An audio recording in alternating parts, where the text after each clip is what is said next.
हरिओम। नमस्कार मित्रों, प्रणाम।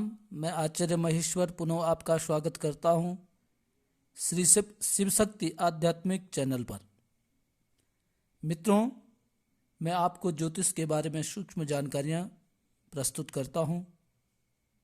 इसी कड़ी में मैं आज जो वार्तालाप करूंगा वो आपकी जन्म कुंडली में लग्न के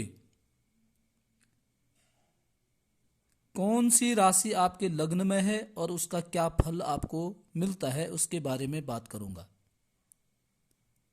जैसे कि परसों तक मैंने लग्न में, अर्थात ये जो भाव है लग्न का है, इस भाव में मेष राशि से लेकर के और कन्या राशि तक का फल आपको बता दिया था। अर्थात यहाँ पे जो सेंटर है, सेंटर में 1 से लेकर के 6 अंक तक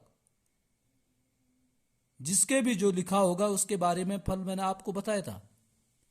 और आज मैं आपको तुला से लेकर के और मीन राशि तक लग्न का फल आपको बताऊंगा। तो यह है तुला। जन्म कुंडली खोलिए। यदि उसमें लग्न में सेंटर में यदि यहाँ पे 7 लिखा है तो आपका तुला राशि लग्न में बन रही है, अर्थात आपका तुला लग्न है। यदि तुला लग्न किसी का लग्न में होता है तो उसका जो फल होता है वो इस प्रकार से है। तुला लग्न वाला जो व्यक्ति होता है वो सबसे पहले सत्य वक्ता होता है। वह हमेशा सत्य बोलने की कोशिश करता है, सत्य बोलता है, स्त्रियों से स्नेह करता है, राजा से सम्मान मान प्राप्त करता है, अर्थात उसके राजयोग भी बनते हैं। देवताओं की पूजा, अपने इष्ट की पूजा में सदैव रहता है। और उसको जो तकलीफ होती है, तकलीफ उसको कफ युक्त उसकी तकलीफ होती है। यदि यहां पे लग्न में यहां पे यदि 8 लिखा है तो वृश्चिक लग्न वाला व्यक्ति क्रोधी होता है,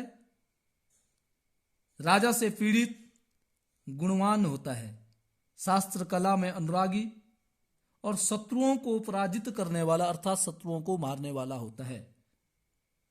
यदि यहां पे 9 लिखा है धनु लग्न, तो धनु लग्न का जो व्यक्ति होता है वह राजा से संबंध रखने वाला होता है, अर्थात वह भी राजयोगी, अपने कार्य करने में प्रवीण होता है, थोड़ा जिद्दी स्वभाव का, देवताओं को ब्राह्मणों से प्यार करने वाला,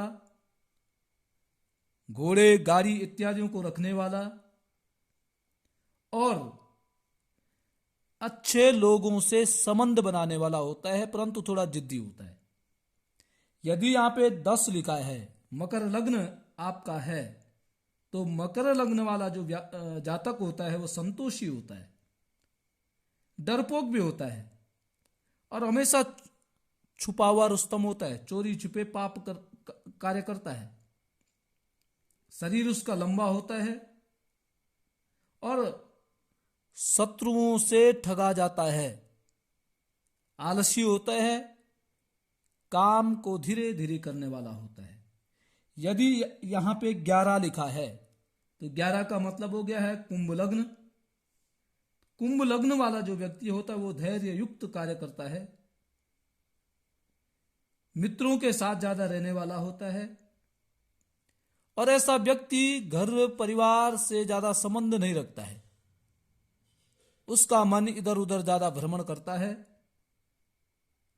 और उसका जो जीने की कला होती है, जीने का जो ढंग होता है, उसका अलग प्रकार का उसका जीने का ढंग होता है। यदि मित्रों यहां पे 12 लिखा है, मीन लग्न यदि आपका है, तो मीन लग्न का जो व्यक्ति होता है वह बड़ा विनम्र स्वभाव का होता है, उत्सुक होता है, कोई भी कार्य को सीखने की उसमें लालसा होती है। शरीर उसका छोटा होता है परंतु होता है यशस्वी है। जिस कार्य को मन में रखता है उसको पूर्ण करने की ठान पूर्ण कर करके ही आराम लेता है। तो इस प्रकार से मैंने इन लग्न में 12 राशियों के बारे में बताया। अब आपकी जो राशि यहाँ पे बनती है, जो अंक यहाँ पे लिखा हुआ मिलता है, तो आप उस प्रकार से अपने को अपना विचार कर सकते हैं। अब कल मैं, आज तक तो मैंने यहाँ तक बोल दिया, लग्न के बारे में बता दिया। कल ये मुख्य जो भाव है धन भाव है ये, तो इस धन भाव में कौन सी राशि का क्या फल होता है, इसमें कौन सा अंक लिखा होगा और उस अंक का क्या फल मिलता है, उसके बारे में आपको मैं बताऊंगा। आज के लिए बस इतना ही। पुनः आपसे यही प्रार्थना है, चैनल को सब्सक्राइब करें, अधिक से अधिक देखें, अपने नाते रिश्तेदारों को दिखाएं और लाइक शेयर इस पोस्ट को करें। तब तक के लिए धन्यवाद, प्रणाम, हरिओम, जय श्री राम।